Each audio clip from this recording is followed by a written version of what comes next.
Himachal Pradesh librarian exam की तैयारी करने वाले तमाम विद्यार्थियों को मेरी तरफ से हार्दिक शुभकामनाएं। जैसा कि आप सभी को पता है कि हिमाचल प्रदेश में लाइब्रेरियन यानी JOA लाइब्रेरी की वैकेंसी आ चुकी है।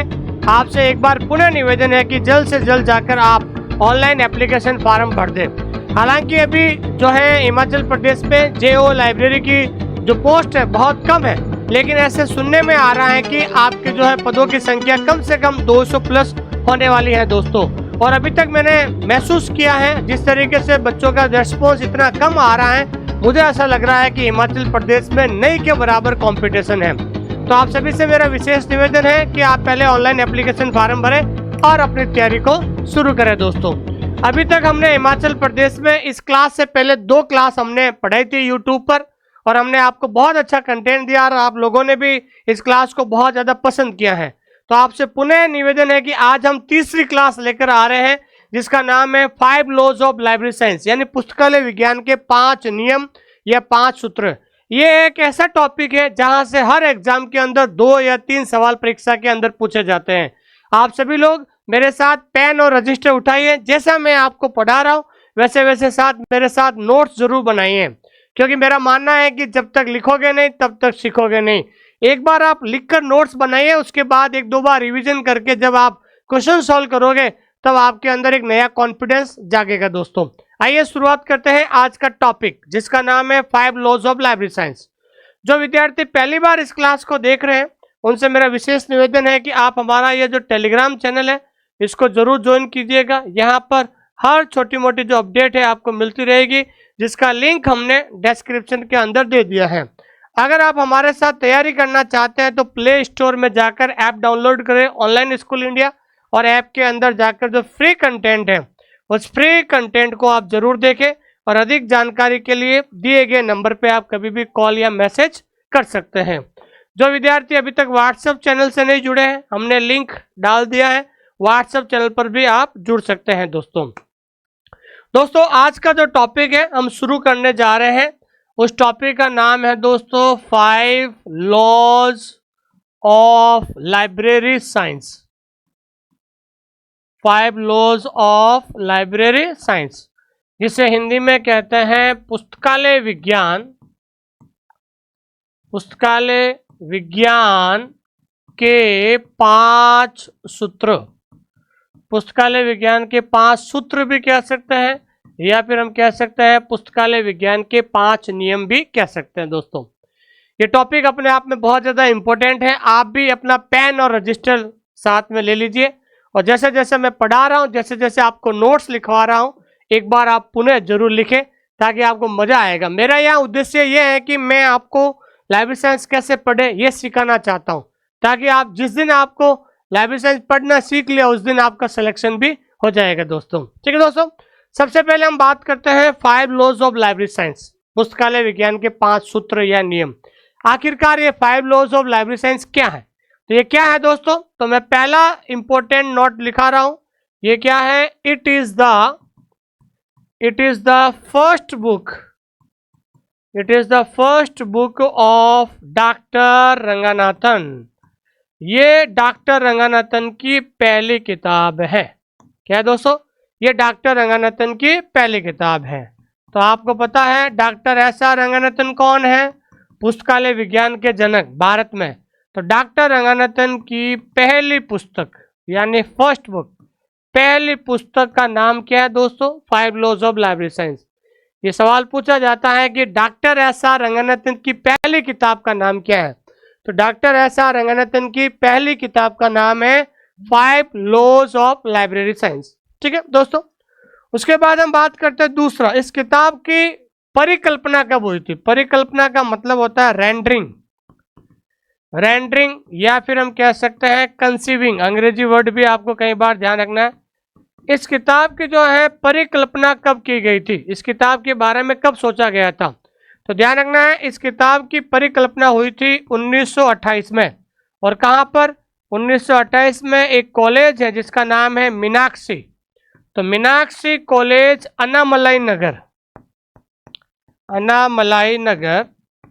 अनामलाई नगर मद्रास में। ठीक है दोस्तों, सबसे इंपॉर्टेंट बात ये ध्यान रखना है कि कई बार ये सवाल पूछा जाता है कि जो डॉक्टर एस.आर. रंगनाथन की जो पहली किताब है 5 लॉज ऑफ लाइब्रेरी साइंस, इस किताब की परिकल्पना कब की गई थी? इस किताब की परिकल्पना 1928 में मीनाक्षी कॉलेज, अन्नामलाई नगर जो है मद्रास के अंदर इस किताब की परिकल्पना की गई थी। फिर ये सवाल आता है अगला, इस किताब का प्रकाशन कब हुआ था? यानी इस किताब का प्रकाशन, यानी इस किताब को कब प्रकाशित किया गया था दोस्तों? तो ध्यान रखना है, इस किताब को प्रकाशित किया गया था 1931 में। कब किया गया था? 1931 में इस किताब का प्रकाशित हो गया था। लेकिन इस किताब को लिखा किसके द्वारा? Doctor SR. रंगनाथन के द्वारा लिखा गया था। लेकिन प्रकाशित किसके द्वारा किया गया था? प्रकाशित किया गया था मद्रास लाइब्रेरी एसोसिएशन। किसके द्वारा दोस्तों? मद्रास लाइब्रेरी एसोसिएशन के द्वारा। देखिए, इस किताब के लेखक है डॉक्टर एस.आर. रंगनाथन। इस किताब को प्रकाशित किया गया 1931 में। किसके द्वारा? मद्रास लाइब्रेरी एसोसिएशन के द्वारा। मद्रास पुस्तकालय जो संघ है, इसके द्वारा जो है इस किताब का प्रकाशन हुआ। और कई बार ये पूछा जाता है कि मद्रास लाइब्रेरी की मद्रास लाइब्रेरी एसोसिएशन की स्थापना कब हुई थी? तो 1928 में हुई थी। और किसके द्वारा दोस्तों? ये ध्यान रखना है, रंगनाथन के द्वारा। किसके द्वारा? रंगनाथन के द्वारा। तो मद्रास लाइब्रेरी एसोसिएशन की स्थापना 1928 में की गई थी डॉक्टर एस.आर. रंगनाथन के द्वारा। लेकिन डॉक्टर एस.आर. रंगनाथन की पहली किताब जो है 5 लॉज ऑफ लाइब्रेरी साइंस, इस किताब को प्रकाशित किया गया था 1931 में। और किसके द्वारा दोस्तों? मद्रास लाइब्रेरी एसोसिएशन के द्वारा इस किताब को प्रकाशित किया गया था। ठीक है, फिर इसके बाद बात करते हैं इस किताब की प्रस्तावना। प्रस्तावना का मतलब होता है फॉरवर्ड। प्रस्तावना, इस किताब की प्रस्तावना किसके द्वारा लिखी गई थी? ये सवाल अक्सर परीक्षा के अंदर पूछा जाता है। इस किताब की स्थापना, इस किताब के लेखक पता चल गया, किसके द्वारा प्रकाशन हुआ, ये सब कुछ पता चल गया। लेकिन इस किताब का फॉरवर्ड को हिंदी में कहते हैं प्रस्तावना। इस किताब की प्रस्तावना किस व्यक्ति के द्वारा लिखा गई? तो ये प्रस्तावना लिखी गई थी P.S. शिवा स्वामी अय्यर के द्वारा। किसके द्वारा दोस्तों? P.S. शिवा स्वामी अय्यर। किसके द्वारा दोस्तों? P.S. शिवा स्वामी अय्यर के द्वारा इस किताब की प्रस्तावना लिखी गई थी। दूसरा ये सवाल बनता है कि इस किताब का जो इंट्रोडक्शन है, ये अक्सर परीक्षा के अंदर पूछा जाता है। इंट्रोडक्शन का मतलब होता है भूमिका। इंट्रोडक्शन का मतलब क्या होता है दोस्तों? भूमिका। इस किताब की जो भूमिका है, वो भूमिका किसके द्वारा लिखी गई थी? ये सवाल कई बार परीक्षा के अंदर पूछा जाता है। या फिर हम कह सकते हैं इंट्रोडक्शन को हिंदी में क्या कहते हैं? परिचय भी कहते हैं। सॉरी, इस किताब का परिचय, इंट्रोडक्शन। तो इस किताब का परिचय लिखा गया था किसके द्वारा दोस्तों? जो है W.C.B. सेयर्स। W.C.B. सेयर्स। इस किताब का जो परिचय है W.C.B. सेयर्स के द्वारा लिखा गया था। अब W.C.B. सेयर्स कौन है पता है आपको? देखिए, जब डॉक्टर एस.आर. रंगनाथन पहली बार 1924 में मद्रास यूनिवर्सिटी लाइब्रेरी के पहले लाइब्रेरियन चुने जाते हैं, तो 1924 में जब पहली बार डॉक्टर एस.आर. रंगनाथन को मद्रास यूनिवर्सिटी लाइब्रेरी के प्रथम लाइब्रेरियन नियुक्त किया जाता है, उसके बाद यूनिवर्सिटी के द्वारा डॉक्टर एस.आर. रंगनाथन को लंदन भेजा जाता है। तो लंदन में वहां पर एक व्यक्ति से मुलाकात होती है जिसका नाम है W.C.B. सेयर्स। तो ये W.C.B. सेयर्स कौन है? डॉक्टर रंगनाथन के गुरु हैं। और जहां पर 1924 में जब वो लंदन जाते हैं, तो लंदन में वहां पर मुलाकात होती है। तो यूनिवर्सिटी के द्वारा जब डॉक्टर एस.आर. रंगनाथन को लंदन भेजा जाता है लाइब्रेरी की कार्यशैली को समझने के लिए, लाइब्रेरी को किस तरीके से संचालित किया जाता है, तमाम बहुत सारे छोटे मोटे जो कार्य को सीखने के लिए जब यूनिवर्सिटी के द्वारा लंदन भेजा जाता है, तो लंदन में वहां पर W.C.B. सेयर्स से मुलाकात होती है। और W.C.B. सेयर्स जो है वर्गीकरण के बारे में, वर्गीकरण के सिद्धांतों के बारे में, तमाम ऐसे बहुत सारे तथ्य जो है डॉक्टर एस.आर. रंगनाथन के साथ शेयर करते हैं। फिर डॉक्टर एस.आर. रंगनाथन वापस आते हैं भारत में, और फिर वो अपनी भारत की एक वर्गीकरण पद्धति है जिसका नाम है कोलन क्लासिफिकेशन, उसके निर्माण के बारे में वो सोचना शुरू करते हैं। और 1933 में उनके द्वारा कोलन क्लासिफिकेशन वर्गीकरण जो है पद्धति है उसका निर्माण किया जाता है। तो WCB सेठ जो कि उनके गुरु हैं, उनके गुरु के द्वारा उन्होंने अपने पहले किताब का इंट्रोडक्शन लिखाया था। किसके द्वारा लिखाया गया था? अपने गुरु के द्वारा अपनी पहले किताब का इंट्रोडक्शन अपने गुरु WCB सेठ के द्वारा इस किताब का इंट्रोडक्शन लिखाया गया था दोस्तों। ठीक है दोस्तों, अब हम बात करते हैं इस किताब को किसके द्वारा डेडिकेटेड। डेडिकेटेड का मतलब होता है समर्पित। ठीक है दोस्तों, ये जो किताब है, ये किताब किसको समर्पित की थी? Doctor S.R. रंगानाथन ने। तो डॉक्टर S.R. रंगानाथन ने ये किताब जो है अपनी पत्नी का नाम है श्रीमती रुक्मणी। क्या नाम है दोस्तों? श्रीमती रुक्मणी। ठीक है ना। ये जो किताब है, ये किताब जो है अपनी पत्नी श्रीमती रुक्मणी को जो है उन्होंने इस किताब को समर्पित किया था। ये कई बार पूछा जाता है, to whom this book was dedicated by Ranganathan. ये किताब रंगानाथन के द्वारा किसको समर्पित की गई है? तो आपको ध्यान रखना है श्रीमती रुक्मणी के द्वारा, ध्यान रखना। ठीक है, ये जो किताब है, इस किताब का जो फर्स्ट एडिशन, तो इस किताब का जो फर्स्ट एडिशन कब आया था? 1931 में।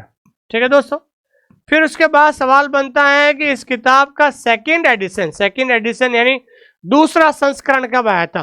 तो दूसरा संस्करण आया था 1957 में। फिर हम बात करते हैं इस किताब का थर्ड एडिशन। तो थर्ड एडिशन कब आया था? 1992 में। ये भी कई बार सवाल परीक्षा के अंदर पूछा जाता है कि जो डॉक्टर S.R. रंगानाथन की जो पहली किताब है, इस पहली किताब का फर्स्ट एडिशन यानी पहली बार प्रकाशित कब हुई थी? तो पहली बार प्रकाशित हुई थी 1931 में, दूसरा संस्करण 1957 में, और तीसरा संस्करण कब आया था? 1992 में आया था। ठीक है दोस्तों, ये तो 5 लॉज ऑफ लाइब्रेरी साइंस की सामान्य जानकारी है। अब हम बात करते हैं डॉक्टर S.R. रंगानाथन के द्वारा जो 5 लॉज ऑफ लाइब्रेरी साइंस कौन कौन से हैं? 5 लॉज ऑफ लाइब्रेरी साइंस यहां से अक्सर परीक्षा के अंदर पूछा जाता है, यानी पुस्तकालय विज्ञान के 5 सूत्र। पुस्तकालय विज्ञान के 5 सूत्र। तो पुस्तकालय विज्ञान के 5 सूत्र कौन कौन से हैं? एक बार मैं फिर से कह रहा हूं, आप भी मेरे साथ पेन और रजिस्टर लीजिए, बढ़िया से एक बार नोट्स बनाइए। नोट्स बनाने के बाद 1-2 बार रिवीजन कीजिए। रिवीजन करने के बाद जब आप टेस्ट देंगे तो आपको सब कुछ क्लियर हो जाएगा, ध्यान रखना।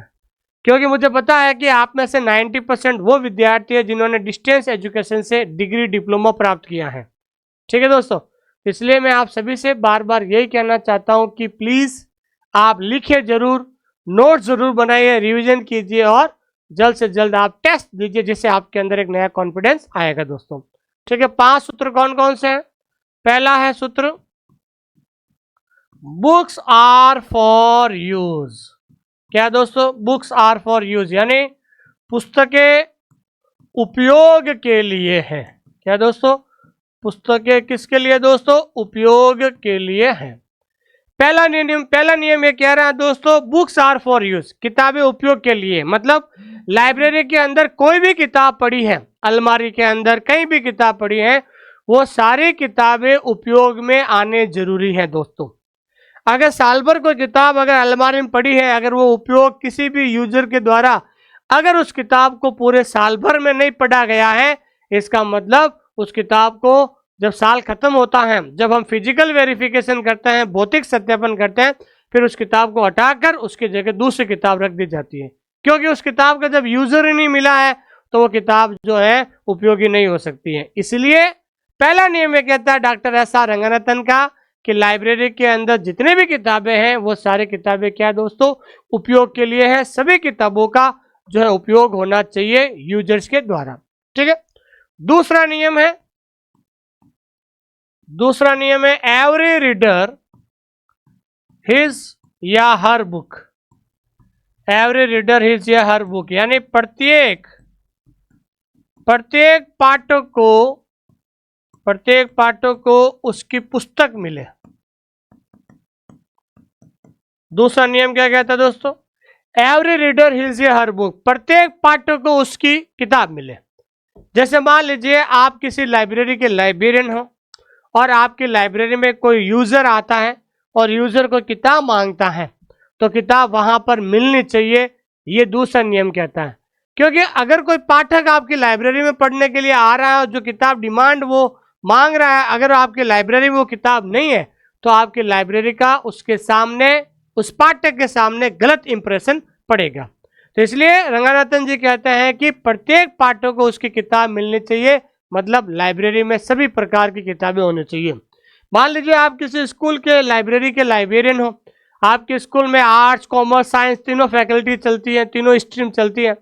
आर्ट्स का विद्यार्थी आ गया कि मुझे पॉलिटिकल साइंस की उस लेखक की किताब चाहिए, अगर आपकी लाइब्रेरी में वो किताब नहीं है तो वो लाइब्रेरी किसी काम की नहीं है।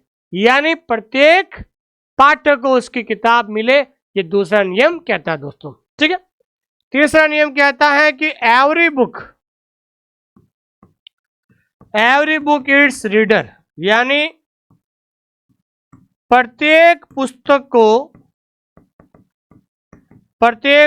को उसका पाठक मिले, तीसरा नियम ये क्या कह रहा है कि एवरी बुक इट्स रीडर, कि लाइब्रेरी के अंदर जो भी किताबें पढ़ी हैं, हर किताब का जो है पाठक होना बहुत ज़्यादा जरूरी है। भाई लाइब्रेरी के अंदर किताबें पढ़ी हैं और वो उन किताबों को पढ़ने के लिए कोई पाठक नहीं आ रहा तो भी कोई मतलब नहीं है, क्योंकि लाइब्रेरी के अंदर आप उन्हीं किताबों को रखते हैं अक्सर जो हमेशा डिमांड में होती हैं, और अक्सर डिमांड में होती है तो यूजर आते रहते हैं, तो हर किताब का कोई ना कोई पाठक होना जरूरी है। मान लीजिए महाराणा प्रताप की जीवनी की कोई किताब है, तो साल भर के अंदर उस महाराणा प्रताप की जीवनी के बारे में पढ़ने के लिए कोई ना कोई पाठक आना चाहिए, मतलब हर किताब को उसका पाठक मिलना जरूरी है दोस्तों। ठीक है, उसके बाद है चौथा नियम, save the time of the reader. Save the time of the reader का मतलब होता है पाठक का समय बचाओ,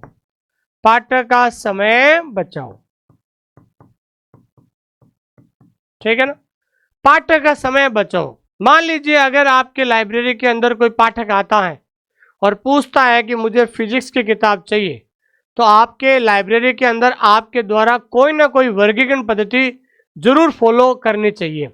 अगर आपने कोई वर्गीकरण पद्धति को फॉलो करते हो, चाहे वो डीडीसी या सीसी को, तो आपको पता चल जाएगा कि भाई फिजिक्स की किताबें आपकी कौन से अलमारी में पड़ी है और कहाँ किस नंबर पे पड़ी है दोस्तों।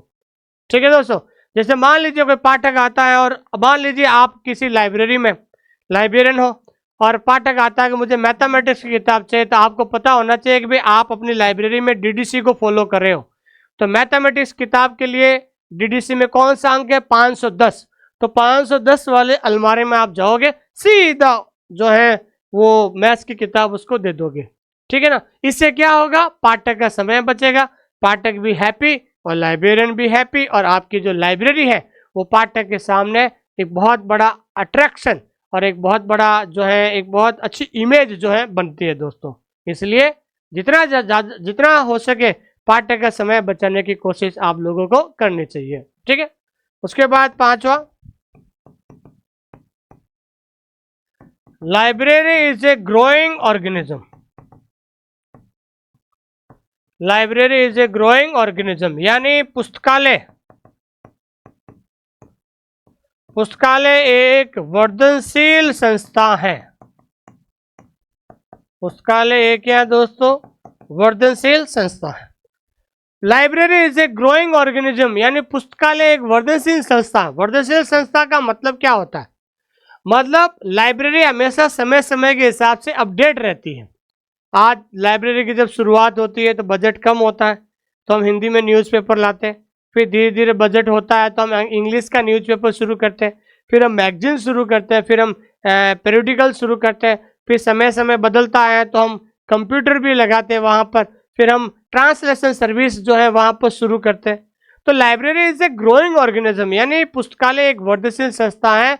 इस संस्था को हम धीरे धीरे समय समय के हिसाब से हम क्या करते रहते हैं दोस्तों, अपडेट करते रहते हैं। क्या करते रहते हैं दोस्तों, अपडेट करते रहते हैं। तो ये पुस्तकालय विज्ञान के जो 5 नियम हैं, इन 5 नियमों को आपको अच्छी तरीके से याद रखना है। परीक्षा में कभी भी पूछा जा सकता है कि चौथे नियम कौन सा है, तीसरा नियम कौन सा है, दूसरा नियम कौन सा है। तो इसलिए पांचों नियम को आपको पता होने चाहिए। ठीक है, अब हम बात करते हैं पहला नियम। पहला नियम क्या है दोस्तों? Books are for use. Books are for use का मतलब होता है पुस्तकें उपयोग के लिए हैं। पुस्तकें उपयोग के लिए हैं। किसके लिए दोस्तों? पुस्तकें उपयोग के लिए, यानी किताबें जो है सभी के किताबें उपयोग के लिए होती है। मतलब किताबें सभी के लिए क्या दोस्तों? उपयोग के लिए है, उपयोग करने के लिए होती है लाइब्रेरी में। अब इसके अंदर ध्यान रखना, किताबें उपयोग के लिए कुछ ऐसे इम्प्लीकेशन होते हैं। इसमें पहले नियम में कौन कौन से इम्प्लीकेशन आते हैं उसके बारे में हम चर्चा करते हैं। पहला है ध्यान रखना, location of the library. Location of the library यानी लाइब्रेरी का स्थान, यानी पुस्तकालय का स्थान कहां पर होना चाहिए। ठीक है ना, हर एक इंस्टीट्यूट में, चाहे हम स्कूल की बात करें, चाहे कॉलेज की बात करें, चाहे यूनिवर्सिटी की बात करें, हर इंस्टीट्यूट में लाइब्रेरी होती है। लेकिन सबसे पहला नियम यह कहता है कि लाइब्रेरी कहां पर होना चाहिए, लाइब्रेरी का स्थान कहां पर होना चाहिए। तो किसी भी इंस्टीट्यूट में लाइब्रेरी हमेशा सेंट्रल में होती है। सेंट्रल का मतलब होता है बीचों बीच। कोई भी कैंपस हो, कोई भी इंस्टीट्यूट हो, बीचों बीच होनी चाहिए, ताकि कोई भी पाठक वह आराम से आकर जो है पढ़ सकता है दोस्तों। तो पहला इंप्लीकेशन क्या है? Location of the library. ये जो पहला जो सूत्र है उसके अंदर पहला इंप्लीकेशन है कि लोकेशन ऑफ द लाइब्रेरी यानी पुस्तकालय का स्थान होना चाहिए। ठीक है, दूसरा होता है लाइब्रेरी आवर्स। लाइब्रेरी आवर्स यानी पुस्तकालय के घंटे। पुस्तकालय के घंटे मतलब हर लाइब्रेरी के अंदर ये सबसे इंपॉर्टेंट बात होती है। जैसे अपन स्कूल, कॉलेज और यूनिवर्सिटी की बात करते हैं तो वो एकेडमिक लाइब्रेरी के अंदर आते हैं। फिर हम पब्लिक लाइब्रेरी की बात करते हैं। सबसे इंपॉर्टेंट होता है कि लाइब्रेरी कितने घंटे तक खुली रहनी चाहिए। जब स्कूल के अंदर होता है तो स्कूल तो सुबह 8 से 2 बजे खुलती है, तो 8 से 2 बजे लाइब्रेरी खुली रहेगी। लेकिन पब्लिक लाइब्रेरी जो होती है उसका टाइम पीरियड अलग होता है। सुबह 8 से रात के 10 बजे तक भी खुलती है, कुछ लाइब्रेरी अपने हिसाब से जो वो खुलती है दोस्तों। तो ये सबसे पहले निश्चित होना चाहिए, सुनिश्चित होना चाहिए कि लाइब्रेरी जो है कितने घंटे तक खोली जानी चाहिए दोस्तों। तो ये दूसरा इंप्लीकेशन होता है लाइब्रेरी आवर्स। तीसरा होता है फर्नीचर एंड इक्विपमेंट। तीसरा क्या होता है? Furniture and equipment. इक्विपमेंट यानी क्या कह सकते हैं हम? फर्नीचर और इक्विपमेंट का मतलब क्या होता है? इक्विपमेंट का मतलब होता है उपकरण। ठीक है ना, उपकरण। एक लाइब्रेरी के अंदर किस प्रकार का फर्नीचर होना चाहिए, कितनी ऊंचाई में टेबल होनी चाहिए, कितनी ऊंचाई में चेयर होनी चाहिए, कौन कौन से इक्विपमेंट हो वहां पर बहुत ज़्यादा जरूरी है। तो तमाम ये सारी जो चीज़ें होती है वो पहले नियम के अंतर्गत आती है कि फर्नीचर और इक्विपमेंट अच्छी क्वालिटी का होना चाहिए और अट्रैक्टिव होना चाहिए, ताकि जब कोई नया यूजर आपकी लाइब्रेरी में आता है तो वो सबसे पहले, अंग्रेजी में कहावत है ना कि first impression is the last impression, पहला प्रभाव ही अंतिम प्रभाव होता है। तो जब भी कोई यूजर लाइब्रेरी के अंदर आएगा तो सबसे पहले उसको अट्रैक्ट करने वाली चीजें होती है वहां का फर्नीचर और वहां का इक्विपमेंट। ठीक है ना, जिससे वो अट्रैक्ट होता है और वहां पर बैठता है। बैठने के बाद वो वहां की जो सर्विसेज होती है, सेवाएं होती है, उनको वो देखने की कोशिश करता है दोस्तों। ठीक है, फिर उसके बाद चौथा होता है, वो होता है लाइब्रेरी स्टाफ। लाइब्रेरी स्टाफ जिसे हम कहते हैं पुस्तकालय कर्मचारी। ठीक है ना, वो क्या होता है दोस्तों? पुस्तकालय कर्मचारी होता है। ये भी बहुत इंपॉर्टेंट है। आप इतनी बड़ी लाइब्रेरी है और लाइब्रेरी के अंदर जो स्टाफ है वो स्टाफ बिल्कुल क्वालिफाइड होना चाहिए। ठीक है ना, और नेचर से हेल्पिंग नेचर का होना चाहिए, ताकि एक नया यूजर जब लाइब्रेरी में आता है तो स्टाफ का एक दायित्व होता है, एक स्टाफ का जो एक क्या बोल सकते हैं कि एक रिस्पॉन्सिबिलिटी होती है कि नया यूजर को किस तरीके से वो बात करे, नए यूजर को कैसे ट्रीट करें। ये क्वालिफिकेशन, ये क्वालिटी एक नए स्टाफ में होना चाहिए। ये भी एक लाइब्रेरी स्टाफ की बहुत बड़ी जो है एक दायित्व होता है, जिम्मेदारी होती है। ठीक है, पांचवा जो होता है वो होता है रूल्स एंड रेगुलेशंस। क्या होता है दोस्तों? रूल्स एंड रेगुलेशन या नियम विनियम। नियम, रूल्स रेगुलेशन का मतलब होता है लाइब्रेरी के जो नियम हैं या विनियम है, ये आपको हर एक लाइब्रेरी के रूल्स रेगुलेशन होना बहुत ज़्यादा जरूरी है। अगर रूल्स रेगुलेशन नहीं होगा तो लाइब्रेरी को हम सुचारू रूप से नहीं चला सकते। रूल्स रेगुलेशन का मतलब लाइब्रेरी इतने बजे खुलेगी, इतने बजे बंद होगी, लाइब्रेरी के अंदर जो ये सेक्शन होते हैं, लाइब्रेरी के अंदर लंच का टाइम ये होता है। हर एक लाइब्रेरी का रूल्स रेगुलेशन होते हैं। कितनी किताबें एक जो यूज़र अपने साथ ले जा सकता है, उसको कितने दिनों के बाद वापस जमा करानी होती है, अखबार को पढ़कर कहाँ पर वापस रखना होता है। तो रूल्स रेगुलेशन लाइब्रेरी का होगा तब ही लाइब्रेरी को हम सही मायने में चला सकते हैं दोस्तों। तो ये पांचों जो पॉइंट है आपको याद रखना है। ये पांचों पॉइंट आपके पहले जो सूत्र हैं, जो पहला सूत्र है बुक्स आर फॉर यूज, किताबें सबके लिए है। ये पांचों जो पॉइंट इसके अंदर आते हैं। कई बार परीक्षा के अंदर सवाल पूछा जाता है कि लोकेशन ऑफ द लाइब्रेरी यानी पुस्तकालय का स्थान किस नियम के अंतर्गत, किस नियम में आता है। तो पुस्तकालय का जो स्थान है वो पहले नियम के अंतर्गत आता है दोस्तों। ठीक है दोस्तों, ये सवाल कई बार परीक्षा के अंदर पूछा जाता है, इसलिए आपको ध्यान में रखना है। ठीक है, अब हम बात करते हैं दूसरा नियम। दूसरा नियम क्या है दोस्तों? दूसरा नियम है every reader his her book. Every reader his या हर बुक यानी प्रत्येक पाठक को उसकी पुस्तक मिले। क्या मिले दोस्तों? प्रत्येक पाठक को उसकी पुस्तक मिले। हर पाठक को उसकी पुस्तक मिले। तो हर पाठक को पुस्तक देने के लिए सरकार के पास बजट तो होना चाहिए। तो हर पाठक को उसकी किताब मिले, उसके लिए जो है पुस्तकालय अथॉरिटी भी होनी चाहिए। हर पाठक को उसकी पुस्तक मिले तो उसके लिए अच्छा स्टाफ भी होना चाहिए। तो ये बहुत सारे लोगों की जिम्मेदारी है। हर व्यक्ति को, हर पाठक को उसकी किताब मिले, ये सरकार का दायित्व है, लाइब्रेरी अथॉरिटी का दायित्व है, पुस्तकालय स्टाफ का दायित्व है और पाठक के खुद का भी दायित्व है दोस्तों। ठीक है, तो पहला जो है वो है obligation of the government. Obligation of the government, ठीक है ना, सरकार का दायित्व। सरकार का दायित्व। देखिए, हर पाठक को किताब मिले तो सरकार का ये दायित्व बनता है कि समय समय पर लाइब्रेरी का बजट बढ़ाना चाहिए ताकि नई नई किताबें लाए, ताकि नए नए यूजर को किताब मिले। अगर सरकार बजट नहीं बढ़ाएगी तो किताबें कहाँ से लाएंगे और हर यूजर को किताब कैसे मिलेगी। दूसरा है obligation of library authority. Obligation of library authority यानी पुस्तकालय प्राधिकरण का दायित्व। जो एक लाइब्रेरी अथॉरिटी होती है जो हमेशा हर साल के शुरू में डिसाइड करती है कि इस बार इतने पैसों में हमें मैगजीन लानी है, किताबें भी लानी है और अखबार भी चालू करवाना है। तमाम ऐसी चीज़ें जो होती है लाइब्रेरी के अंदर, नई नई चीज़ें आती हैं, उसकी जो जिम्मेदारी होती है वो लाइब्रेरी अथॉरिटी के पास होती है। अगर लाइब्रेरी अथॉरिटी ने मन से खजाना खोलेगी तो हर पाठक को उसकी किताब मिल जाएगी। तीसरा जो होता है ऑब्लिगेशन ऑफ लाइब्रेरी स्टाफ यानी पुस्तकालय कर्मचारी का दायित्व। पुस्तकालय कर्मचारी का दायित्व। देखिए, लाइब्रेरी स्टाफ अगर अच्छा होगा, जैसे कई बार क्या होता है, एक बच्चा आता है लाइब्रेरी के अंदर, वो किताब मांगता है, तो कई बार लाइब्रेरी स्टाफ मूड पे डिपेंड करता है, वो कह देता है कि नहीं ये किताब नहीं है यहाँ पर, तो वो बच्चा चला जाएगा। अगर लाइब्रेरी स्टाफ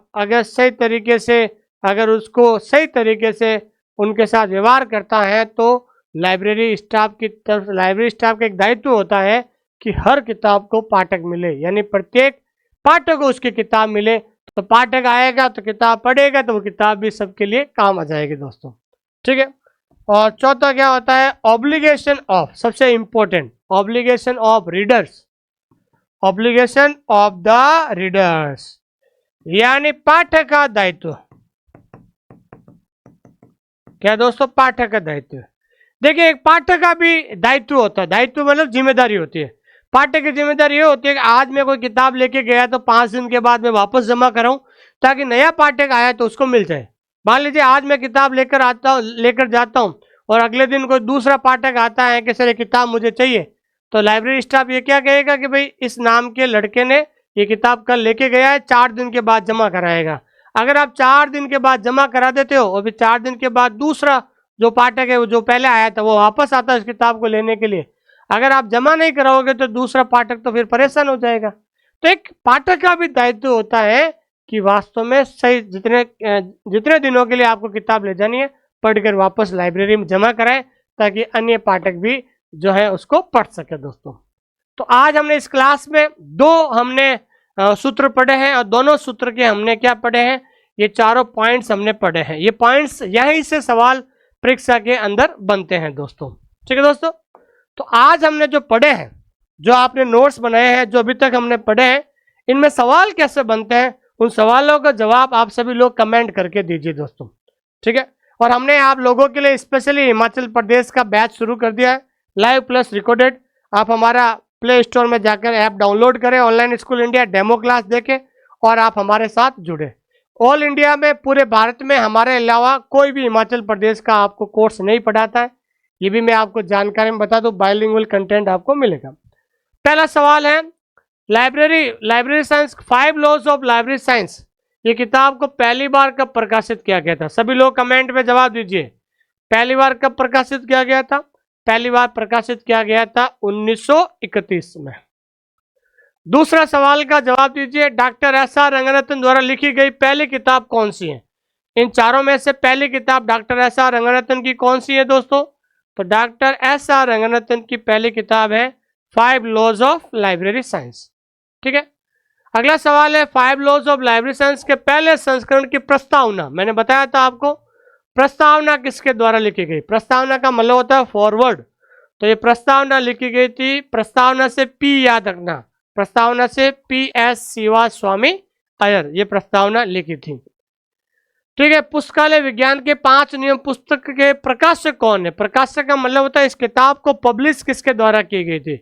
तो पब्लिश किसके द्वारा की गई थी? मद्रास लाइब्रेरी एसोसिएशन के द्वारा इस किताब को प्रकाशित किया गया था।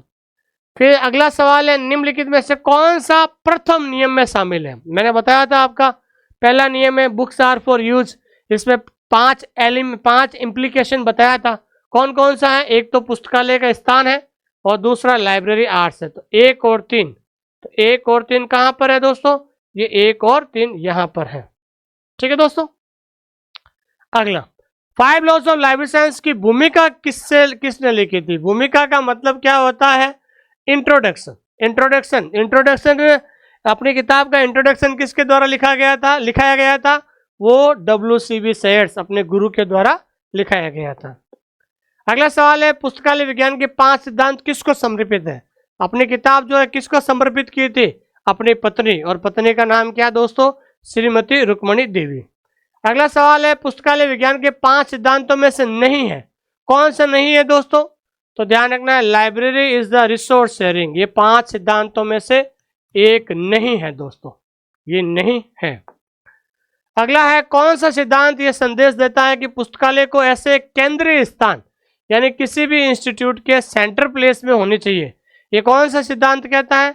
ये पहला सिद्धांत कहता है लोकेशन ऑफ द लाइब्रेरी, पुस्तकालय का स्थान हमेशा किसी भी इंस्टीट्यूट के सेंटर में होना चाहिए।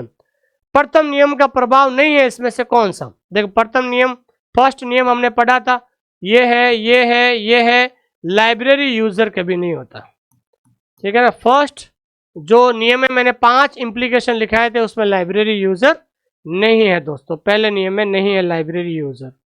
ठीक है, हर पुस्तक का पाठक यानी प्रत्येक पुस्तक को उसका पाठक मिले, तो प्रत्येक पुस्तक को उसका पाठक मिले, तो ये कौन सा नियम है? ये तीसरा नियम है। कौन सा नियम है दोस्तों? ये तीसरा नियम है। और पुस्तकालय विज्ञान के कितने नियम है दोस्तों? तो पुस्तकालय विज्ञान के 5 नियम या 5 सूत्र होते हैं जी। 5वां नियम है रंगनाथन के अनुसार पुस्तकालय विज्ञान के 5वें नियम के अनुसार library is a growing organism. तो क्या है दोस्तों? Library is a growing organism, पुस्तकालय एक वर्धनशील संस्था है। पुस्तकालय विज्ञान का कौन सा नियम उपयोगकर्ता के समय बचाने की बात कर रहा है?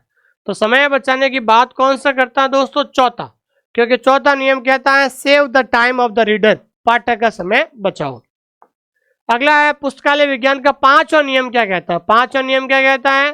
पांचवा नियम कहता है a library is a growing organism. पांचवा नियम का नाम क्या है? Library is a growing organism. पुस्तकालय एक वर्धनशील संस्था है। पुस्तकालय विज्ञान के चौथे नियम में मुख्य रूप से किस कारक पर विचार किया गया? चौथा नियम में पुस्तकालय पाठक का समय बचाओ, तो किस पर ज्यादा फोकस किया है? समय पर फोकस किया है, समय बचाने की बात की है। ठीक है दोस्तों, आज की जो क्लास यहाँ पर समाप्त होती है और अगली क्लास के अंदर हम इसका सेकंड पार्ट पढ़ेंगे 5 लॉज ऑफ लाइब्रेरी साइंस का। और अभी आरपीएससी में सेकंड ग्रेड में हिंदुस्तान में ऐसा प्लेटफॉर्म है जहां पर सबसे ज्यादा सिलेक्शन होते हैं और सेकंड ग्रेड में यहां से शानदार सिलेक्शन लिए हमने दोस्तों। ठीक है दोस्तों, अब आपकी बारी है कि हिमाचल प्रदेश में आप लोगों का जरूर सिलेक्शन होगा।